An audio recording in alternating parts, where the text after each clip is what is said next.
catnip. And as you can see on our catnip, there's quite a few honeybees. There's one there on the backside. It's hard to tell if you can see them. Welcome to the farm, the Gathering Place Farms, and I'm Tim, and I'm showing you something.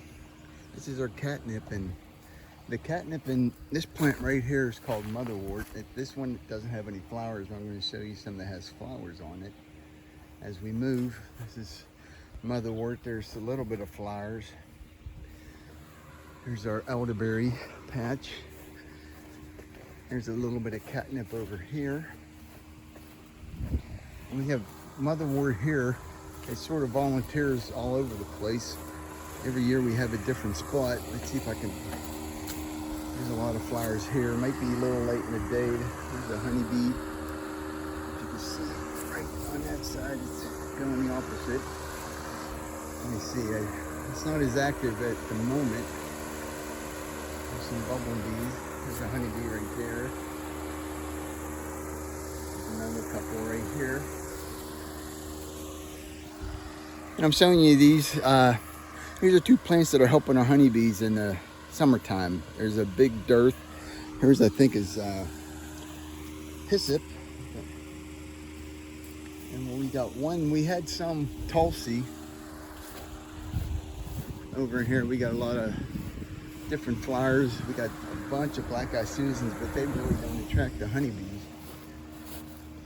Now that is this one. Here's some more. Oh, we got some dove right down there. Maybe they got a nest. More catnip. We just let it grow. Here is a Tulsi. And you don't see any honeybees on there, but this is a very good plant. We've had a lot of Tulsi that's come back. It's one of the few that's come back this year, but the Tulsi, which is a great tea, great for health. Indian people, the people up in India, they use Tulsi to, sometimes they just pluck the leaves and take a bite of it. Just have overall general health. I don't have the full properties with me. I just grabbed my camera or my phone, and as I was gonna go grab the mower, I figured maybe I'll do a video. But the beneficials, especially in the summertime, especially if you have cats, to grow some if you're doing honeybees, it's good to grow catnip for your cats, but it's also great for the bees, and also the motherwort, which are great for a female body parts. And there's another, which I don't have, but another crop would be great for a cover crop, is buckwheat. I don't know if buckwheat would be good if you could plant. I haven't figured out or researched if you could plant it out and if the deer will take it out before it can flower. But we have areas in this garden that I could plant some buckwheat as a cover crop that also will help. And so just beneficials that you can make teas of. I didn't realize this phone kind of messes me up because there's a button here that reverses it, but then it just disappears after a while. And I thought I was showing you plants, and instead you were seeing me. So that's not very professional. All right. So right now, just showing you some of the plants that are helping our honeybees as our operation. As you can see over here, we got 9 meat chickens left that we're going to harvest tomorrow. And we got in that shed, we have our ram and a wether. The wether's keeping the ram company, as we got the sheep on the other side of those trees, and I'm just moving them along on the other side of those trees on different paddocks.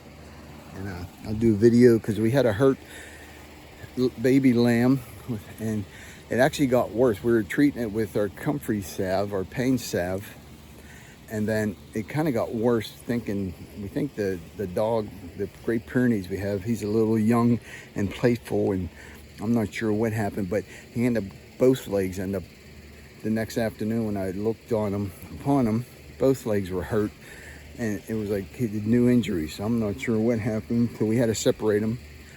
And then we had another lily that had what they call drooping jaw, and that's a sign of she had parasites, so we had to treat her. But I'll do another video on our sheep. But I just want to show you some of the beneficials we have that we make for our herbal teas that help our honeybees. Here's my hives over here. I got 3 hives.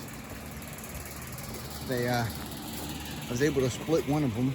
I got to cut. I was gonna run my lawnmower right past it real quick. Hopefully they won't go after me. But that far hive, where's my finger? The far one over there. They got a bunch of wacky comb. I got in there and it was a nightmare. I was able to get a little bit of honey and wax that we needed to make pain salve. But I got to clean this area up, and I have 3 hives, and I'm hoping for next year I can really begin to expand.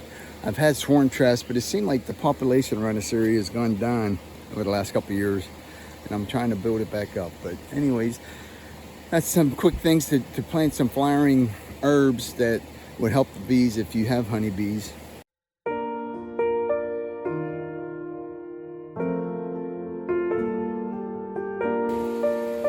Some tulsi, but we only had 1 plant, and then next year I might try to get a cover crop of buckwheat, which comes forth in the summertime.